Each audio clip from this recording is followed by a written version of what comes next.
Welcome to Garage Days. How's everybody feeling? Hope everybody's feeling fine. We missing our host, Corey. He had an emergency, but it's all good. You feel me? We're fearless, but not reckless. Sometimes we get a little reckless. We never know. Let's see if we get reckless today. You feel me? We got my man Sheet in the house. Chop, how you feeling, big dog? Hey man, I'm feeling amazing. It's a great fucking day, fellas. Let's get it. Let's fucking get it. Got my boy Tay in the house. How you feeling, big dog? I'm feeling good. Feeling real good. I just want to go on record and say Tay not in the house. He in the garage. Because it's Garage Days. I got to get mine together too. Yeah. You feel me? You feel me? Absolutely. Aesthetics matter. Even though he got the whole house in the back, we see all the packing and everything, but aesthetics matter. It's a garage, nigga. Listen, Tay, tell them about how Corey Garage used to look back in the day. What you want to do, man? You want to gamble over here? Shoot the shit over here? Oh, they hitting the punching bag over there. Somebody lifting weights over here. Hey, I was about to say, you might see a square up over here. It went so many avenues. That's why this like platform is the best platform. You feel me? But hey, I told y'all, bro, I done lost almost $400 in that garage. This is a garage we're talking about. in one sitting. You feel me? Yes, sir. So, you know, it went there. It went there. But let's talk about the NBA. Let's talk about the NBA. How y'all feeling about that? Today is opening day. There's a bunch of storylines. Russ being Russ, being the outsider. A couple of teams that I got my eye on. I really think Memphis is going to push this year. I really think John Moran is going to push for that MVP. I think it's his year to take off and become the face of the league, or have you. But what about y'all? Who y'all think is a sleeper team this year? Who do y'all think is going to win? And what about y'all MVP? Let's start off with you, Chop. I see you over there thinking. Yeah. It's so much parity in the league this year. Like I thought there was a lot of parity in the football world this year. There's about 10 teams that can really compete. I'm gonna be honest, man. I'm gonna roll with the Nets just because of if everybody's playing, everybody's healthy. We still ain't seen what that look like yet. You know what I'm saying? Like as good as the Bucks have been, we know what that is. As good as the Warriors have been, we know what that is. So I'm gonna say my favorite is the Brooklyn Nets. My dark horse, just because they cursed, I'm gonna say the Clippers. I like it. MVP. I don't know, bro. Like I like excitement, man, and my dog changed the game. AI and AI is the closest thing. I'm sorry, not AI. Ja is the closest thing we've seen to that. I would love to see a young boy get an MVP. I would love it. I think it would do so much for the culture. I think it would do so much for the league. And he coming at your neck regardless every night. Mm-hmm. Mm-hmm. And I like the storyline between the dynamic of his father and the impact that he played in his life. And we always talk about being strong influences for our kids. You feel me? You hear Ja talk about what his dad did for him. It's almost uplifting and inspiring. You feel me? And he hasn't shaded his dad yet. Some people forget. But what about you, Tay? Who's your favorite dark horse and MVP?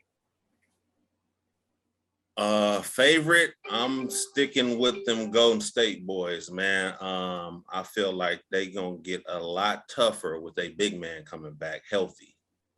I don't feel like they lost anything, man. I feel like they definitely gaining with that young boy coming back, and they still deep, man. You still got that other light-skinned boy coming off the bench, man, who is the future.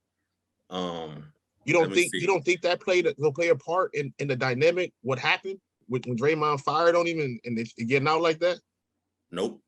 It's basketball, bro. Like I said, we would have never heard about it if they didn't have a snitch. This stuff happens, bro. We just don't hear about it. So no. Let me see. You said my dark horse. Yeah. I'm going with the Clips. That team was very deep. They had a whole lot of injuries last year, bro. Everybody coming back healthy this year. And as far as MVP, I'm still going with the young light-skinned cat, man. Steph. I don't think nobody messing with that boy, man. I hear you. I like the dynamic of John Wall and the Clippers. with them having a real point guard that can actually score. And I think Wall has a lot to prove. Like, when you're written off, when you're the guy. Remember, John Wall's the number one pick, best player in the country, went to Kentucky, balled out. That team didn't win a national championship. Anthony Davis' team did, and then went over there and he had all this fame, and then he kind of like fell off. So he had the chip on his shoulder. So, and then Kawhi, and then Paul George, he got a living chip on his shoulder. You feel me? Yeah. So I love the Clippers as a dark horse, but my dark horse might surprise y'all. But amongst turmoil, amongst chaos, a lot of like good things happen. I like the Suns if they can get their shit together. If they can get their shit together. If they can rally amongst the chaos, right? Because if you have a united enemy, which it seems like they have in the owner, right? Mm-hmm. You can unite and push. Mm-hmm. I see you, Chop. So I think my dark horse definitely Phoenix. I said my MVP and my favorite. Bro, I love Giannis, bro. I ain't gonna lie. I love Giannis. I love what Giannis brings to the game. I love how he got that Kobe mentality. So I definitely think the Bucks is my favorite. Go ahead, Chop. I see you got your hand up, brother. Yeah, man. I was more so curious, man. Like, and try to take off. And this ain't no shot. Try to take off the blinders, right? I know we're in an era of the big three, big four, big whatever, right? Big at how many you can get them. Mm-hmm. But I just feel like it's just, as a Clipper, it's different. And I don't know why, but I just feel like the way that they've orchestrated their team, for some reason, I can't put my finger on it. If they do win it, I'm not sure if I would look at them as a championship team. Wow. Do anybody share those sentiments? Like, I don't know why. I can't really. Maybe it's just Clippers, Lakers. Maybe it's being from the city. I'm not sure. I can't put my finger on it. But I look at them with a frown. But I like what they got going. It's kind of hypocritical, but it's just, I don't know. And remember to guess. Raise your hand and y'all can tap in and we'll get y'all in. Go ahead, Tay. Yeah, I mean, I don't know why you saying you don't look at them as a championship team, bro. Like, they definitely built that team. Like, they just been waiting for all their pieces to be there, bro, so they can get on the court. They haven't done that. You're right. They haven't done that. Either one of their stars was hurt or both of them was actually hurt at the same time. And it's the Clippers, though, Tate. And I think for me, that's why I'm like, and again, like, I think they're a good team. I picked them to win it, right? My dark horse. Yeah. It's just something about, introducing your NBA champion 2022, your Los Angeles Clippers. Like, ain't none of us ever heard that. Hey, does Kawhi or Paul George, or even John Wall, get a little extra bump in their resume if they do win the championship with the Clippers? What resume? Why not? Wait, no. Relax. What resume? Relax. Listen, Kawhi already got 2 chips. He got a resume. No, I'm not saying that, but I'm saying what type of resume in terms of Hall of Fame? When you retire, right? You retire. And then, I mean, and for all intents and purposes, Paul George probably had 1 if he win this year, and same thing with John Wall, right? But does that 1 carry a little bit more weight because it came with the Clippers? Oh, with the name of the team. Okay. Name of the team. No, because here's why, right? If they don't make the playoffs, again, they curse. Do they get the same knock on their career? Probably not. That's right. Because why? It's the Clippers, right? So it got to work both ways. It definitely got to work both ways, bro. So. But if they don't make the playoffs, everybody getting fired. No, they're gonna make the playoffs. They better make the playoffs. And Kawhi got to play more games. Like, I get it, you got low management, your knees is be all buckled and shit. I get it, my nigga. But you got to play. They need you on that court. They need the claw. Tired of low management, bro. Oh yeah, low management is killing the game. I don't know if it's low management for him though. I think he legitimately hurt. You think so, bro? When he get out there, he can't even get out there. Like, I'm not saying he's a bum by no stretch of the imagination, but right. I think it's honestly like, look, I only got about 45, 50 in me. That's all I got. So yeah, it's low management, but it's also like either we only go ride this car at nighttime so it don't overheat, or we go try to put this motherfucker on the freeway in the middle of summer and see what happens. How would you facts, my nigga? You retarded. But how would you feel if you was a Clipper fan though? Right? Like, take the hat off. I'm gonna take my Rocket hat off, which I have vowed to myself I would never say I'm a Rocket fan on this show. But I'm gonna take my Rocket hat off. You feel me? The Rockets, huh? The Rockets in my Soldier Boy voice. Brand, you got too much LA shit on right now. We'll get to the Lakers in a minute. You feel me? Hey, hold on. Get to the background though, Howard. You see the background, bro? Fire. LA to the core. Hey, listen, bro. LA is Hollywood. It's a fictional basketball team. They got all them stars, but the movie ain't no good. You ever see the movie? They got a lot of stars. You be like, yeah, that's gonna be a good ass movie. And then you turn the movie on. Huh? What other team they call Showtime? H. That's all I'm gonna say. Prime time is Showtime. That was in the 80s. Hey, they damn sure ain't no Showtime no more with the big man already hurt, bro. He took a whole year off already. What you talking about? He playing tonight though. He playing tonight. Yeah, he playing tonight. It sound good. For how long? Until next year. When next year, Brent, what he gonna say? Yeah, AD, he was battling. You know, I call him Mr. Glass. Hey, look, y'all done heard me before. I call AD Mr. I wasn't a big fan of him coming, and I wasn't a big fan of LeBron coming or Russ. That's just me. None of them are Lakers, and I'm gonna leave that alone. You took that championship though. You took that championship though. Man, I'll take it, but I don't put that in our list of championships. That was an AAU championship, and that's just what it is. Okay, so put that in our list of championships. LeBron, I don't give him that. That's just okay. You got a bubble championship. Is it the Asterisk championship? I'll put an asterisk on it. I don't put that. I don't put that on my list. You see what my hat say? I talk 88, 87, 2000s. I don't. Brent, don't be that guy. Don't be that guy, Brent. I do not include that bubble ring. That's you. Fair. That's fair. Let me ask y'all this. Is it pressure on LeBron this season? Hell yeah, it's pressure. You don't think so? You don't think so, She? None. Why? None? I don't think it's no pressure. I mean, the reason I don't think it's no pressure, Bron is. Are we talking about from a Bron standpoint or organizational standpoint? All right. I mean, from a Bron standpoint, I'll tell you what I mean, right? So remember when the Boston Celtics put their big three together, right? And they won that championship. In my personal opinion, that big three, how long it lasted was a disappointment because they only got one. Yeah. With them coming together, they should have got more than one. Now, I understand they went against Kobe and Paul Gasol, and they was in their prime though. Facts. Ray Allen, Paul Pierce, Kevin Garnett should have got more than one, and Rondo should have got more than one, in my personal opinion. I agree. So, with that said, I hold that kind of same standard with LeBron. You came over here with AD, you got that one, and like Brent said, I hold a little asterisk over that joint too, right? So, if you don't deliver this year, it's almost like it's a bit of a disappointment. The reason why I say is he won a championship in 2020, but the reason why I say, look at Brent like, nah. The reason why I say it's not is just simply because look at what he's had to deal with, bro. If you want to talk about pressure, AD. That's where the pressure. That's where the pressure is. Yeah, I agree. Because if AD plays, I don't know, 60 games, it's a totally different season last year. And LeBron does or did whatever he did last year, totally different conversation. Yeah. Let me ask you this, She. Being in your career, the profession that you do, your job, how would you deal with a personality like Russ? Russ reminds me of one of those, you know, how would I?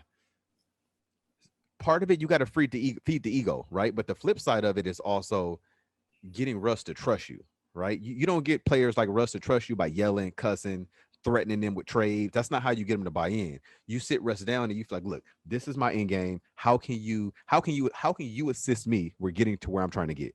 Right? How could I play to your strengths? It has to be a collaborative approach with Russ, just because of, in my opinion, the ego, the pride, the personality. Whereas Bron, if LeBron buys into you as a person, LeBron go fall in line. That's just he's proven that, right?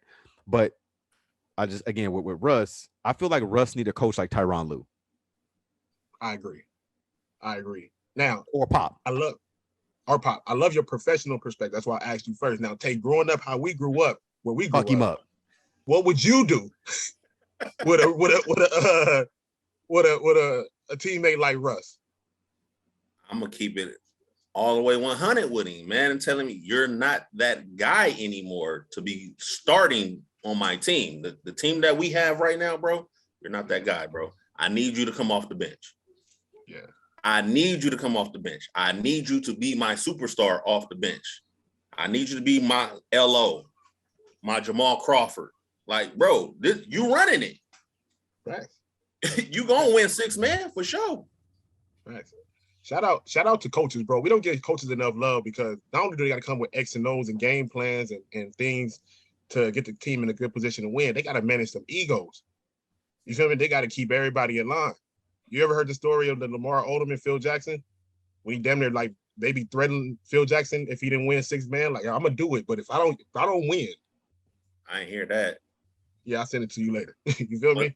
It's in Phil's book. I don't know if it's in Phil's book, but I heard him talking about it on Shannon Sharp podcast, which is a beautiful episode. You got to tap in with that one, bro. You got to tap in with that one. But we got a nice amount of people in the house. I think we should jump in the ocean. Let's jump in there. I mean, tell you agree? Hey, I'm rolling. I follow God. Whew. All right, say less. And then we follow the people that's following God, right? We can't go wrong. Ain't still this wrong yet. You feel me? All right. My man Bootsy. I love Lil Bootsy. We all love Lil Bootsy. Lil Bootsy is probably the most honest, charismatic, funniest person on Instagram right now. You know, like everybody else in life, some things he said, I'd be like, Bootsy, I was a little stretched, but some things he said, I'd be like, that was dead ass. You feel me? Mm-hmm. He made a comment on Drink Champs. And he basically was saying that social network has ruined marriages. Now, we kind of spoke about this a little bit, and I'm going to step back. And because you guys know, I think social network ruined a lot of things, including marriages. But I would love to hear my man Chop and Daze and everybody in here, especially some of the women that's in here, perspective on has social network ruined marriages. I'll kick us off, Tay, unless you want to kick us off. I'll just say this real quick. I'm not gonna say it ruined marriages because only an individual can ruin a marriage, my nigga. And does it give you access? Easier access? Absolutely. Everything's at your fingertips. You know, a DM is just a couple clicks away, and that can lead to one thing, and that thing can lead to another. And that's all I'm gonna say on that. And I in all of our conversation that we have, we literally talk all day. Right. Y'all such stand-up dudes. I've never really had to talk about one of my favorite words, right? My favorite word on earth is accountability, right? If you fuck up forward, own it, learn from it, move on, right? I like that. So where I start with this is no, social media hasn't ruined marriage or relationship. It absolutely has not. What it has, though, was highlighted the internal weaknesses to desires, right? But that's an individual person. That has nothing to do with the foundation of the relationship as a whole, right? So I personally think it's chicken shit, right? To say, oh, social media or Facebook or Twitter is the reason why I made these decisions. No, fool, it's not. It's just not. So I don't agree with it, bro. I do think that it has made things more accessible. I do think that it has made things more desirable, but it's not just social media, it's the times that we're in, right? We're also in a time where, you know, it's okay to display yourself in a particular way on the gram or Facebook. And that's cool. And that might be cool for some, right? But that right there also, like, so are we gonna blame social media for that? Or is it just, no, this is how I choose to engage, and that's cool, right? So for me, it's not about who's to blame, who's not to blame, but it's just more about being accountable. But you can't blame social media, right? And if you out here double tapping cheeks, bro, that's not social media. That's you double tapping cheeks, nigga. Like you know what I'm saying? I do. So I don't agree. I don't agree. I think it's a cop out. I think it's an excuse. But the reality of it is 40 years ago, this shit didn't exist. And so because it didn't exist, a lot of our perverted ways as men, right, we were able to mask them through going to the gym or hanging out at the beach. But now we can do it in the comfort of our own bed. Hey, real quick, before Brent, shout out to Brent. Brent, every time the conversation changed, he changed the backdrop. Every single time. He keep it rocking. I appreciate it, Brent. I appreciate it. You keeping everybody engaged. Like, okay, I see what time we on. This is one of them topics, man. It could go multiple different ways, right? And like she said, it's the individual. You have to have some self-control when it comes to social media because of that. Can that people you may know pop up and you just keep moving? Or do you sit there and think, oh man, I remember when such and such? Like that's when people go down the rabbit hole, right? They start to reminiscing and all this and remember that. Then here come the DM. I do agree is the person, but sometimes social media does provide a platform for those things to happen. You just have to have trust in your spouse. That hey, yeah, yo, shit, or trust in yourself. Your confidence level got to be there. Like, hey, I'm handling business that well to where I ain't even work. Anybody can walk in this DM. Russell Westbrook can shoot a shot and brick. Steph Curry can shoot a shot and make it, and I don't care who it is. So I think it really depends on the person. Go ahead, see you got your hand up, brother. My question for Brent, right? Let's just say, I don't wish this on nobody, but let's just say you fall victim to a situation, right? And the wifey busts your balls and she come at you and she asks you about why you did what you did. Is a good excuse to say, it ain't me. It wasn't my fault. It's social media. Like it's Instagram. Is that shit go fly? No. If you was not with your wife or significant other, but if you were sitting in a counseling office, no real shit. If you sitting in the counselor's office in the site on the couch, they asking you what is the root of this? Well, I got an addiction to scrolling on IG, liking Instagram thoughts or whatever the case may be. That's when you would explain that. Now to your wife, she ain't gonna want to hear that. Okay, all right, that's fair. Yeah. That's fair. That's a psychological thing. Like, why are you addicted? Just like Kirk Franklin said, he has a porn addiction and masturbation addiction. His wife could give him sex. It don't matter. He said, I would leave out of sex and go watch a damn flick. The pastor said that? You never do that shit? You heard it? You hear that? I ain't hear that one. Yeah, bro. We call him Jerk Franklin at work. That's his nickname. Jerk Franklin. That dude said he would have, listen, this dude said he would have sex with his wife. She go to sleep. He go cut on Booty Talk 84 and he go to town. It's like, dude, what do you? But it's an addiction. Just like social media, I feel it can have its good thing. Like me, I'm thousands of miles away from home. That's my only line to like know what everybody's doing, keep it in contact. But then you got some people that go down a rabbit hole. They get to scrolling. Oh shit. Well, maybe I might say a little quick DM, shoot my shot and see what happens. Like niggas will go down a rabbit hole if they allow it to. Listen, absolutely. From a nigga who started his relationship from his wife through a DM. Let's stop shitting on the DMs, all right? But listen, no, that's a joke. It's a joke. It's a joke. It's a joke. On DM. I slid the Facebook DMs. This is way before the Instagram I didn't know shit that. got cracking. Nah, this was Instagram shit. But I think she and you and even Tay, it's on the person, right? It's on the discipline amongst yourself, right? And then how much honor you have, and all of that shit that we always talk about, accountability, like she said. I mean, vices changed throughout the time.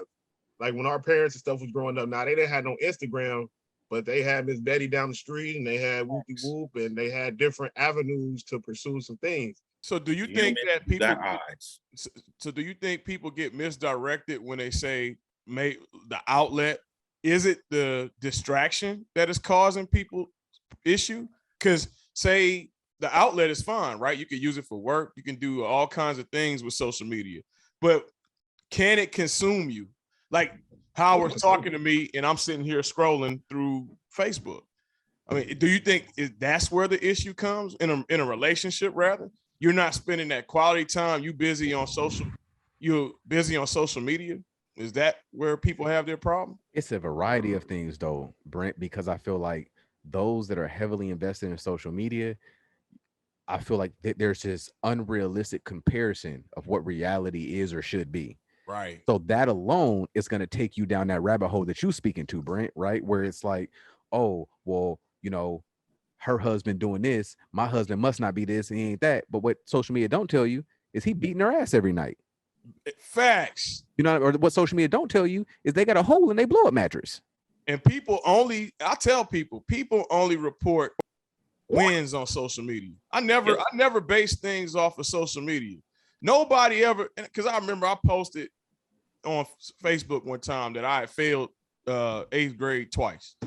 And somebody said, "You telling people that?" I'm like, but most people ain't gonna go on social media and say I failed or I didn't get the job. They gonna say I got the job or I graduated. They ain't gonna say, well, yeah, before I graduated, I failed twice or I failed the test twice. So you're always gonna see wins to me. And the same people questioning you, Brent, can't read out loud. You feel me? Right. Yeah. Right.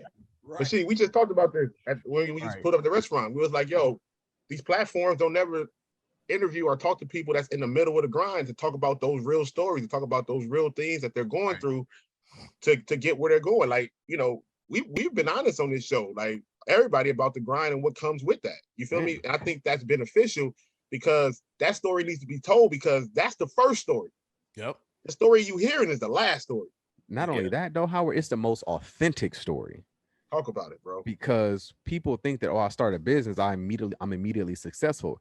Oh. That's not real. Like me and Howard share the same space in a sense, right? Where, you know, my wife is a full-time entrepreneur. I'm a part-time entrepreneur, right? So me and Trina more so share the same not necessarily ideologies, but experiences, right? But it's just, bro, like, man, social media. Speak about some of the pitfalls and things that you go through, like with the trucking. You feel me? That's not. Hey, bro, I didn't put it on social media. Like y'all said, people don't put their losses up there, bro. Nope. I definitely do because somebody can learn from that. Fact. That's how I look at it. And I'm one of them people, like, I don't hold information, whether it's good or bad.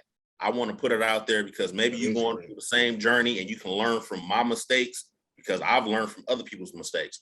Now, one of my big mistakes with this trucking business, bro, like I didn't see nobody go through this, bro. Like, so I put it out there. My driver, you know, we had to put the truck in the shop. I ordered this little, it's called a kingpin lock, right? He had no choice but to drop the trailer. Drop the trailer means leave it where it was at and put the truck in the shop to get the truck fixed. I had the lock way out here in Cali. He way in Arizona. Long story short, somebody stole the trailer, bro. Somebody stole the trailer. So I put that L on Instagram and Facebook, letting people know. And, you know, this shit ain't easy, bro. Nope. Do people steal trailers often? No, because, like, nigga, it's a big ass trailer, nigga. You can get caught with that easily. People drop trailers all the time, bro. Just so happened, nigga, they got us. It wasn't our lucky day. Well, if you compare that with business to marriages, I think people do the same. And to Howard's point, people say, oh, well, so-and-so just posted this and they out here and there, and then get off social media and they mad at each other. So, you know, I got no qualms. Hey, shit is rough. I've been married, 14 years, 13 years. Like, you better get it right. It's been too long. Right?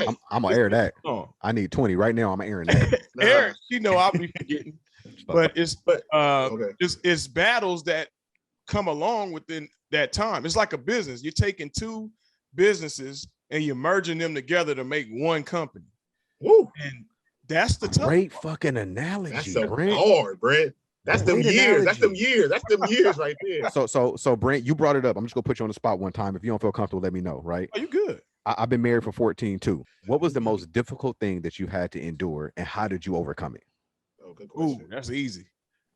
The most difficult thing I had to endure was when we were selling our previous house, right? And we were moving into it. We were buying a new house. But you know, when you buying houses and at the time, this was right before COVID or right during COVID. So escrows was taking like a shit ton. I'm talking, it was taking way longer than the norm. And it was to the point because we had to get out the previous house and we were in limbo because you don't know if the other thing is final yet. You still going through escrow. And so we had a whole couple weeks to where we had to live in a hotel. And, you know, when you're going through that process, you blame, not a fingers is pointing, right? And so I went down the rabbit hole. I'm telling my wife, well, you was the one pressing the line on wanting to move. Like now I'm in a bad psychological state, right? Because now I'm looking at, well, I'm sitting here in limbo. We looking at possibly having to rent something because we don't know if the other house is final. You never guaranteed anything. So that put a serious strain on our marriage because you getting the blaming and saying it's your fault and this and that. And I was wrong. I admit that to my wife. I was wrong for saying, well, this is your fault. You should have blah, blah, blah, blah. Like, and that's the bad side of emotions, right? And like Howard always say, ego. My ego kicked in. And now I'm saying, well, I didn't do nothing wrong. It's your fault. And really, I should have, it should have been a team effort, even if there was a mistake on her part. If there were, then it should have been a team. Hey, we going to figure this out. How can we, if we got to rent somewhere, then this is what we're going to have to go through together. But instead, I was selfish on that. And I think that you could unfortunately put a strain on a person by your actions. And I had to apologize and things worked out. And it was a holiday season. So all kind of emotions kicking in. It's Thanksgiving. I don't know. And then we were supposed to close right before Christmas. We end up closing the week before Christmas. So imagine emotions going through in your head. You don't know if your kids is going to be, they might be in a hotel. Shit's rough. But we was able to make it through it. And I feel like if I could make it through that time, dude, I fuck anything else. Hey. I'm on the verge of, I think I might be homeless. Not say homeless, but you know what I mean. Nothing's in stone. That was my toughest challenge in my marriage. We got to get some sound effects. We get the little claps right now. You feel me? Like the yeah. Listen, what y'all yell at? You feel me? That was my challenge, bro. And everybody gonna have their shit. It's just some people. I don't have no qualms about putting shit out there, right? But some people, they want to put up an image. My thing is images are made to break. So it's hard to keep up with an image. That's a full-time job. Yeah, I'm gonna tell you, man, this one thing that people don't talk about. And my folks, a couple of my folks in here, they're in the process of looking into buying a home. Look, that's one of the most stressful periods that I've ever experienced. And nobody told me. They talked about escrow. Man, say it again. They talked about just the process being outbid by certain stuff, but they never told me about the frustration and how ultimately you guys start to take it out on each other. Yes. I wasn't prepared for that, man. And it was one of the most brutal experiences. And I'll tell anybody this. If it wasn't for my wife, I would not be a homeowner today. Like, I just wouldn't. I agree. I think that's all of us. I think that's all of us facts, bro. I think that's not speaking for everybody, but I think that they the ones pushed the line. So yeah, they throw this in there. Let me throw this in there. Something I learned, bro, from buying a house. It's all about wording, bro, in them contracts. To fix that problem, I'm not saying it's a small problem at all, but putting in the contract contingent,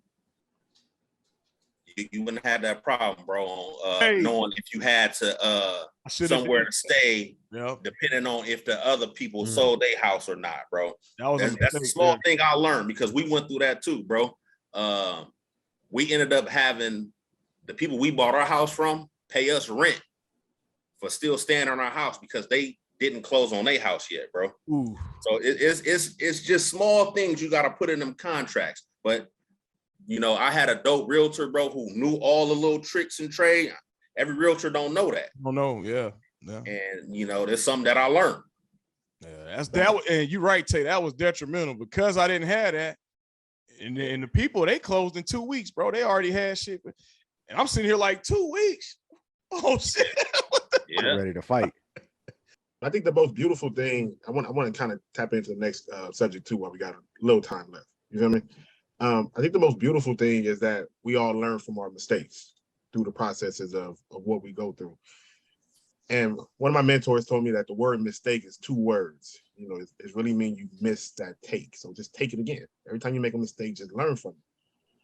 But I do believe some mistakes are a little worse than others. So topic number 3 was, if your spouse cheated on you, would you take him or her back? This is a very touchy subject, so I understand if some people don't want to speak on it. You know, I get it. But what would you do? Nobody say nothing. I'll go first. No, I got you. Yeah. It's a difficult one, right? Because selfishly and ego-wise, it ain't you. It ain't got nothing to do with you. You did this. You made this mistake, right? Right. But the older I get, man, and just being married for going on 15 years, and I don't say that as a sense of pride, but it's just like you learn a lot about yourself in 15 years, let alone your partner. You know what I'm saying? I think as a mature individual, the first thing you got to do is look yourself in the mirror. Right. And I think that's the most difficult thing to do, right? But if I'm answering the question directly, I would say no. Right? I think people make mistakes. I think people are entitled to attempt to correct those mistakes. But I also don't know if that's the worst thing you can do within a relationship. Ooh, okay. So that's my approach, where I feel like sometimes it has this stigma associated with it. Like, oh, if you do this, then but there's other things that you can do that are worse. I didn't cheat on you, but I'm into child pornography. So you telling me that's you feel what I'm saying? Yeah, I didn't, I didn't cheat, but I beat your ass every night. You know, so it's for me, it's not an end all be all, and there's so many different things. I'll always say in terms of marriage, if two people are willing to work through it, then that's all that matters. We can figure it out. But I don't think that any one thing constitutes not making it work. My first question would be to my spouse is, all right, where did we go wrong? Right? Mm-hmm. Because I'm looking at, we were here. What caused you? I want to know. I'm one of those kind of, because I want to perfect and correct. So I want to know what went wrong. So maybe it's something I can fix. Let's have an open dialogue. Maybe it's something we could go to counseling for. The hardest part would be the sexual piece, because you know how men are. Did you suck his dick? Another nigga done been in my shit. You heard me, Brent? I think that would take me a while. I'm not saying I wouldn't take my wife back. She gonna feel the pain, right? But it would take me a minute to get past another man has been inside of my domain. I think I would be able to get past it, but I would have to go through counseling and then get down to the bottom of what caused you to do that. And like I said, a lot of times with women, it's a buildup. They've been pissed off for 6 months. If you talk to a woman, they'll say, well, for the past 8-9 months, you've been doing this, or I've been upset at this. Let's get to the table and let's talk about it before it blows up. Yeah. Dude, let me ask y'all this. So same concept, right? You know, I understand. I don't understand why. I don't necessarily agree with it. But as men, do you guys associate yourselves with other men that first inclination or their first response to a situation is, oh, leave her, you don't need to be with, like, do you guys, because we talk about women, right, being around single women, and that's typically their narrative, or they try to say that, that's their narrative. But as men, I think it's just as important, right? So are you guys surrounding yourselves around men that are encouraging you guys to work through things, that are encouraging you guys to figure it out? You looking at one. Yeah. You looking at over there with that Boosie in the background.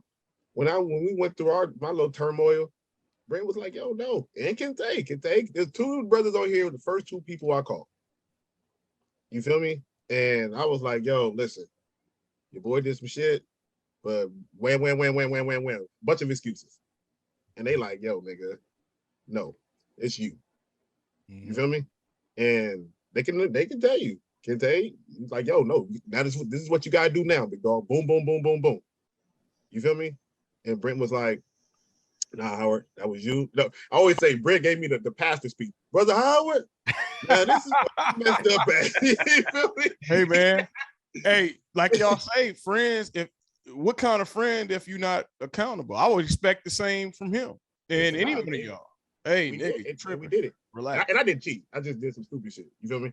But the original question, I just think it has to be a conversation, like the most vulnerable conversation ever. It has to be the most vulnerable.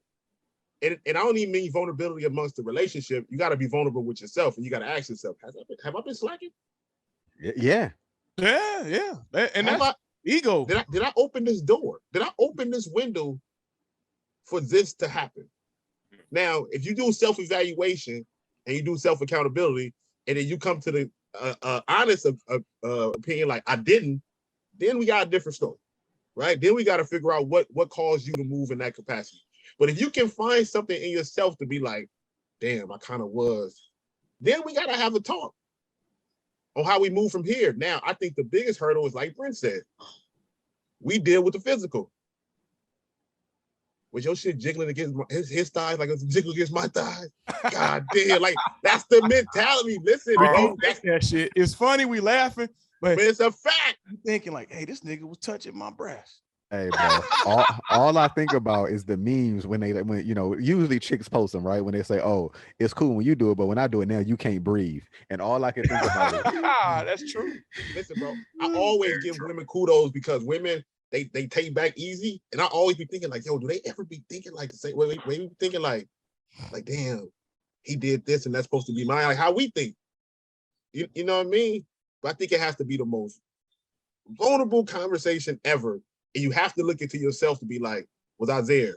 Because like, I agree with Brent. I think some women are physical too. But I think for the most part, a lot of women move off of connection.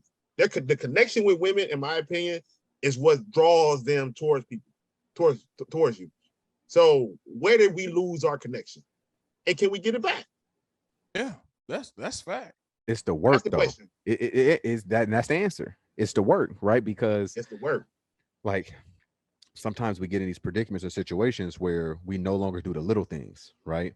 Oof, I'm guilty. Once you become self-aware and you realize the importance of not only the little things though, Brent, but all things, right? At that point, then it becomes two CEOs running one company, right? It goes back to Brent's analogy where it's like, we don't always have to agree, but I'm gonna always deal with you with grace. I'm gonna always respect you, but I'm also gonna tell you where you fucking up. Right. Like we gotta be honest, bro. Go ahead. Oh, we gotta be honest. Like we love our wives, but we know it's wolves out here. And these niggas out here that slick with their mouth, way slicker than us. Yes, I know many. Like my OG told me. Shit. He said, Howard, don't you stop being a player because you gotta always sweet talk. You gotta always do this. You gotta always do that. You gotta run that. You gotta still run that game. Hey, bro, don't you stop, nigga. I'm gonna tell y'all a funny story. I ain't gonna go into details. Story time. I'm gonna get in trouble. I'm gonna get in trouble. So me and the wifey, we in Vegas, right? We go with my boy for his birthday. It's you know, me and my wife, him and his wife. This was during pandemic, so you know I can afford one of them just about goddamn suites at the Caesars. You know what I'm saying? Talk about it. You Mayweather. That during that time I was, bro. The homie come in the room, right? When he come in the room, he make a quick assessment, but he don't say nothing to me about the assessment until later that night. He pulled me to the side. He goes, "Hey, we been here for 2 days. Your wife didn't wear them heels not once when we was here. What was that?" I just looked at my nigga like this. Mind your goddamn business, right? And, but it's important though, right? I'm not even into stuff like that. But the point, to your point, Brent, or I think it was you, Howard, like it's certain things, you know what I mean? Because if it's not happening at home, it could very well be happening in the streets, right? And a lot of stuff I'm not into, but my wife understands the dynamic of it all, right? So right. I'm awarded certain privileges, right? Given the fact that we try to be intentional about us. But yeah, man, that was every time that's funny. we always say, right? We always say we want to put our daughters in the space where whatever dude comes their way, right? They be like, oh, you got to come harder than that because my daddy already did that. Same approach with the wife. Howard, my boy told me one time, he said, before he got married to her, he was trying to take his fiance to Paris, right? Paris represents love. I forget how we communicated it, right? But he was like, Paris is the place of love, bro. So when he was planning it, his fiance or girlfriend at the time sits him down and said, I want you to understand that my dad was the first person that took me to Paris. So if you taking me to Paris to show me something, my dad already did that. And the shit blew my mind because I was just like, yo, like think about how big of a flex that is. Yeah, I'm about to take Trini to Paris. She ain't been out the city. Nah, I've been to Paris when I was 9. And I've been to this place. And I've been here. Now you like, damn, these Jordans ain't gonna work. You know what I'm saying? Gold chain ain't enough. Now you got to get in that bag. And you bring it up another conversation, she, because for us in our generation, it was kind of easy to please, because we really didn't experience a whole lot. Yeah. You know what I mean? Yeah, facts. For me, I should say. No, facts. I'm from Watts, nigga. I ain't. Yeah. Compton and Watts. That's the connection. That's what we building over here. You know what I'm saying? So, but with our kids, Jordan included, right? With our kids, if he get a shorty like, yo, I'm gonna take you out, and she take him somewhere, Jordan was like, I kind of did this with my parents. We kind of did this already. You know what I mean? Like the standard as they move, the standard gonna be so high, bro. It's gonna be so high, bro. It's gonna be ridiculous. That's the goal. But damn, it's gonna be too high to she. There's no such thing as too high. And when it comes to my daughter, you got to come with the best. However you perceive that, God damn it. I want the standard to be so unrealistic, bro, that you damn near got to be perfect. What do you think, Tate? Do you think, like, with your girls and how you deal with your girls? Like, I always see, every time I see you on Instagram, I always be like, yo, that nigga's father of the year. Like, or my nigga's a father. Shout out to Alpo. You feel me? Yeah, y'all don't know who Alpo is. I love y'all, but get off the podcast. You feel me? But shout out to Alpo. You feel me? My boy's a father. But do you think we can put them in a position where when it's time for them to date, the nigga gonna be like, yo, I don't know what to do? Absolutely. That's, like she said, that's my goal. I try to show them everything, bro, that I can, that my pockets can afford, that my pockets can't afford. Shit. We go on low. I take my daughters on dates, bro. I try to do it every weekend. If I can't do it every weekend, it's every other weekend, bro. And little cat's gonna come around when it's that time, and they're gonna be unimpressed. Very unimpressed. Hey, here's the level up to that though.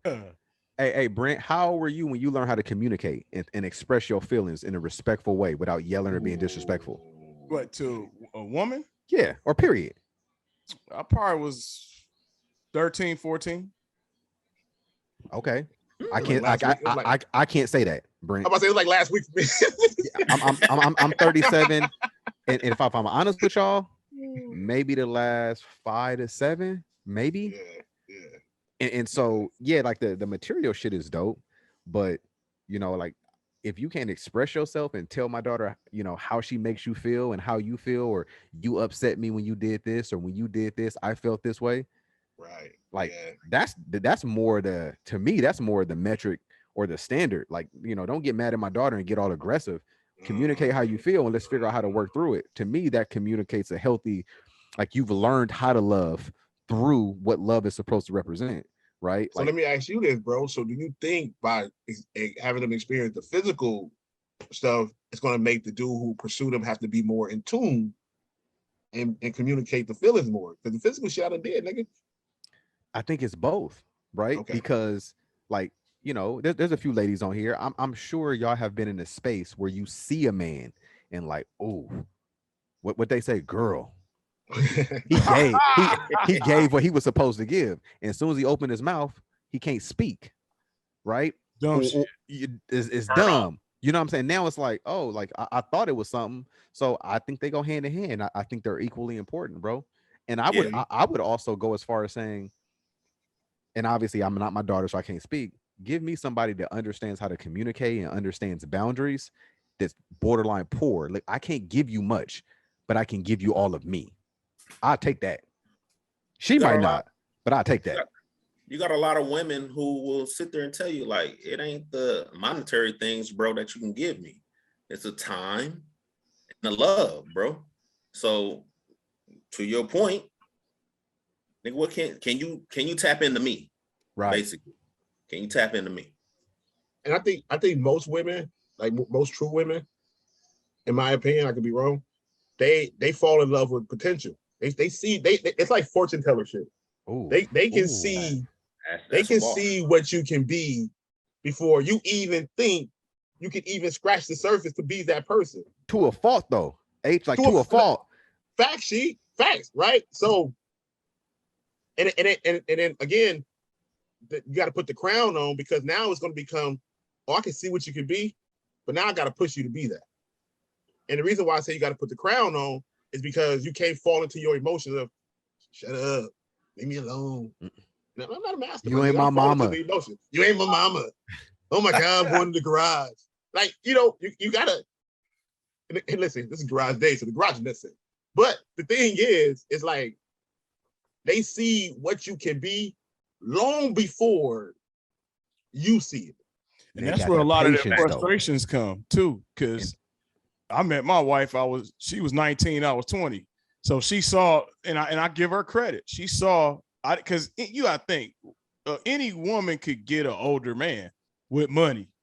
But at that time, she got somebody her age and saw that, okay, yeah, this dude, he's going to do something and I'm going to stick with him.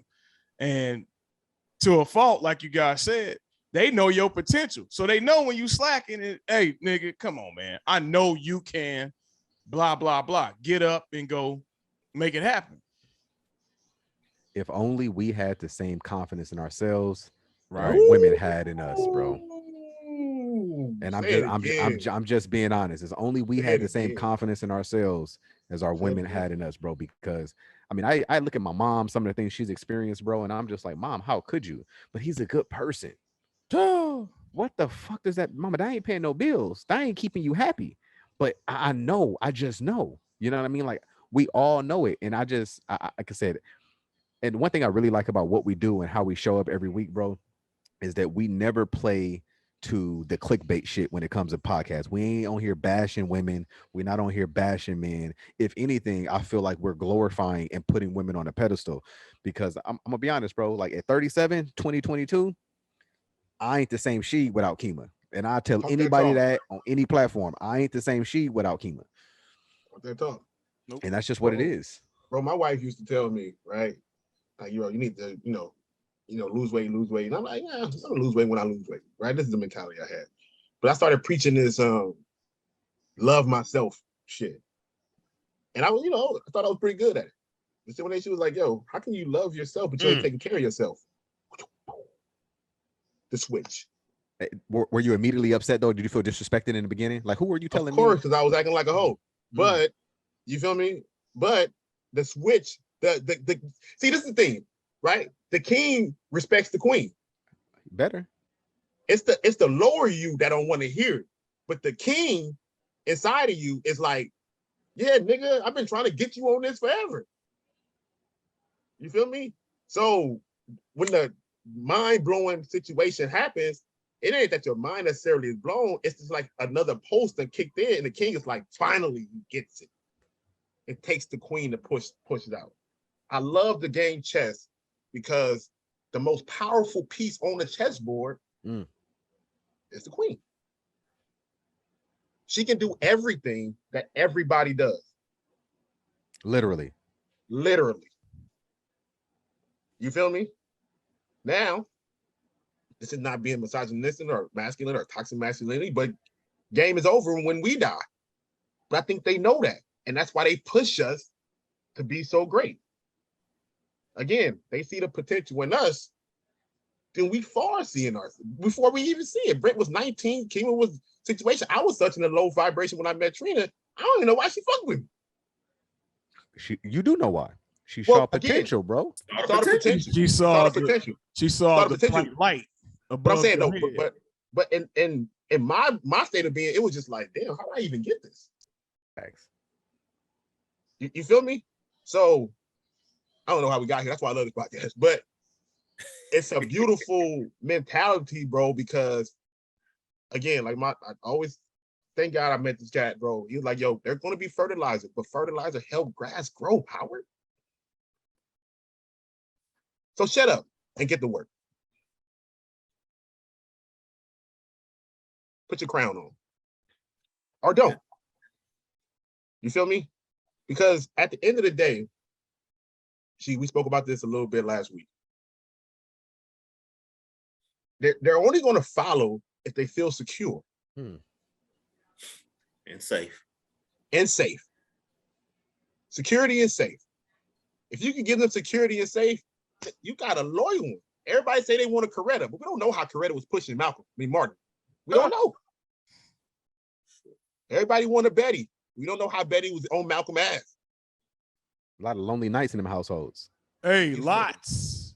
You feel lots. Me? Them dudes was, think about that, fellas. Them dudes was our age. Martin was what, 38 when he got killed? Shout out to Morehouse. Morehouse College in the building. We having such a beautiful conversation. I ain't even gonna get on you, She, with Martin. I ain't even gonna bring it. Appreciate you. Nah, but go ahead, Brent. I'm sorry. No, I was just saying, hey, them dudes was young. And they had little kids. Malcolm had how many daughters at home? Martin had what, 2 daughters and 2 sons? Hey, them women was holding it down, but they were lonely, I'm sure. Sure. Bro, you know who gave Nipsey The Way of the Superior Man? And we've all read that book. And Lauren we understand London? the concepts of that bit. Huh? Lauren London? Lauren gave him that. She gave him Think that about book? how I strong didn't know that. she was. What? And she's And not we all even know the that concept. vocal. Like, to She's my not knowledge. even that vocal.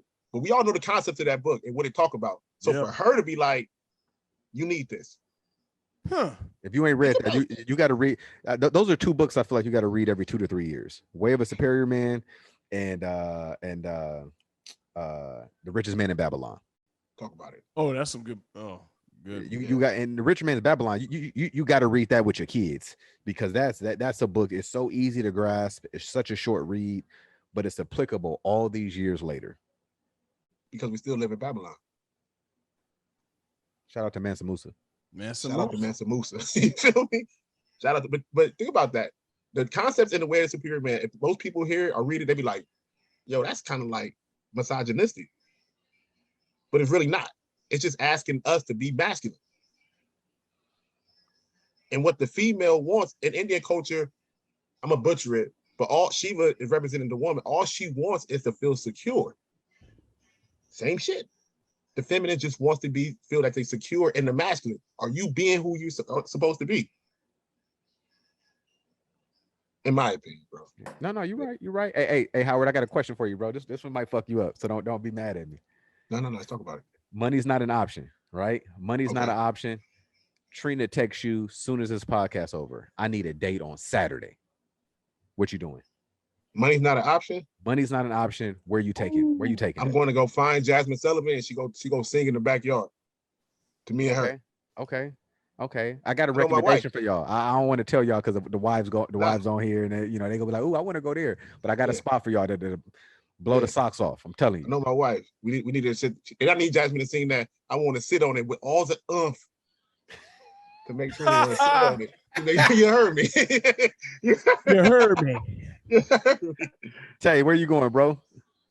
Man, wifey been talking about this for a minute, man, and her favorite artist is Anthony Hamilton, man. We going to Santorini, Greece, and that little spot where everybody take their little pictures at with the whatever that is. I don't know. I don't even know what to call it, bro. Anthony, he walking out singing right there while we taking that picture, bro.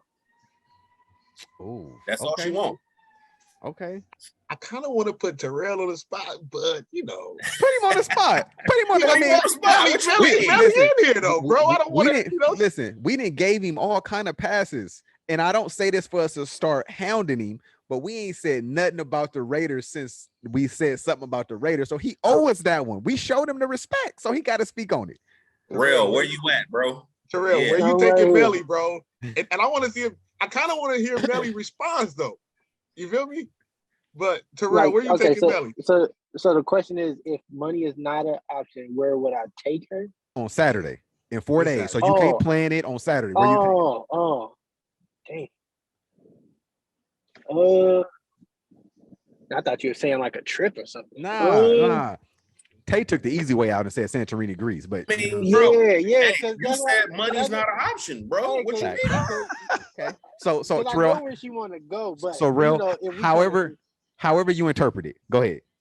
Okay, well then I would take her. She want to go to Bali, Okay, I like it. But as a date night, she mainly plans the date nights. Damn, big dog. Yeah, because I normally do what I like to do. You know what I'm saying? So, Okay.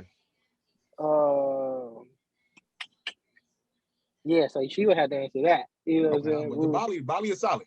Body Bali, real I would- solid. Very Body real solid. Really solid. Very solid. You ain't got to elaborate. Bali solid as the motherfucker. You shitting me? Yeah. She gonna be smiling from ear to ear. What you mean? What? The whole flight, all 20 hours.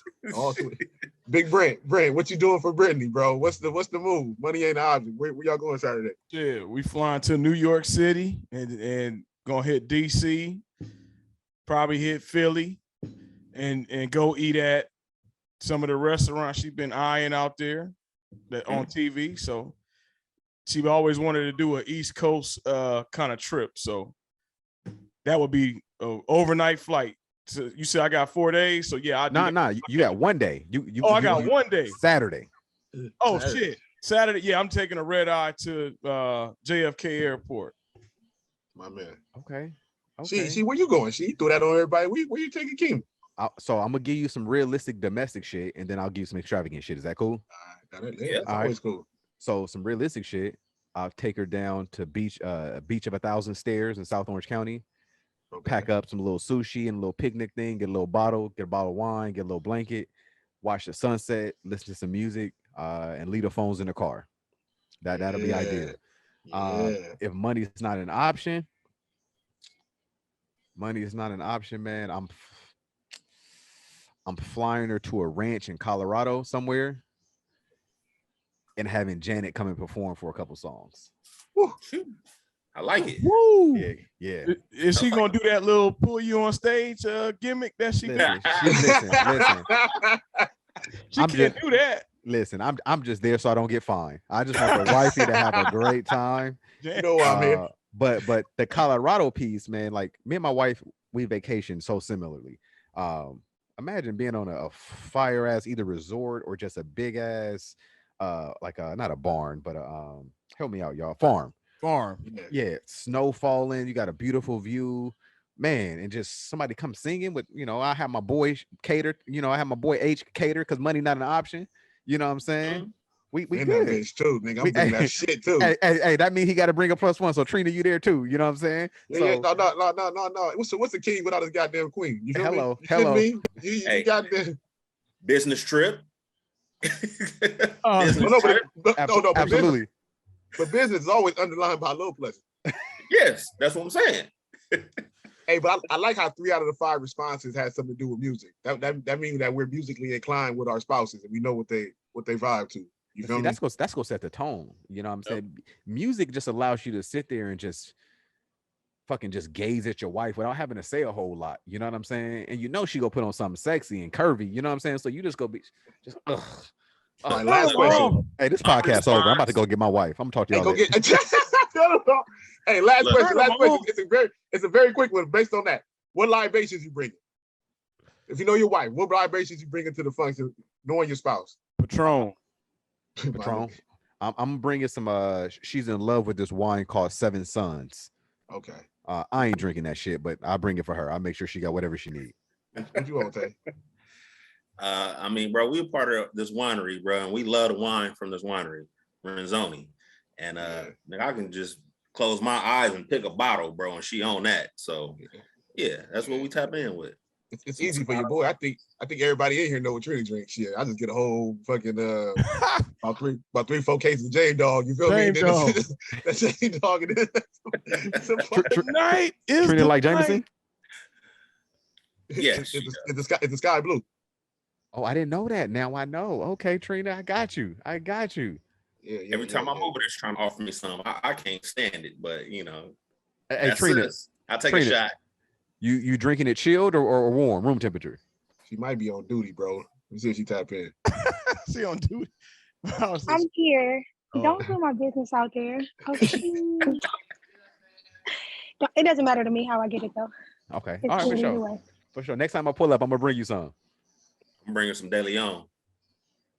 Hell no, Kente. Hell no, Kente. No, that De Leon got to stay with the De Leon. Got to stay where it's at, big dog. Don't bring that in. Keep that. You keep that in your reserve for a function. That was one of the best nights. What you talking about? El Leon. Had sound you like- and your that sound like a husband movie. lit. And then y'all left. Hey, Night Britt, was Britt, the what's night. your, Britt, what's your favorite line? That window Window. Window closes is very red. fast. Oh, It's very you gotta take advantage, man. So like Smokey. Yeah, take advantage, man. Hey, y'all, but we appreciate y'all tapping in, man. This was a beautiful one. We got a little serious, and we got a little jokes, and we still listen. We ain't heard from Melly in like 2 weeks, 3 weeks, bro. I ain't gonna lie.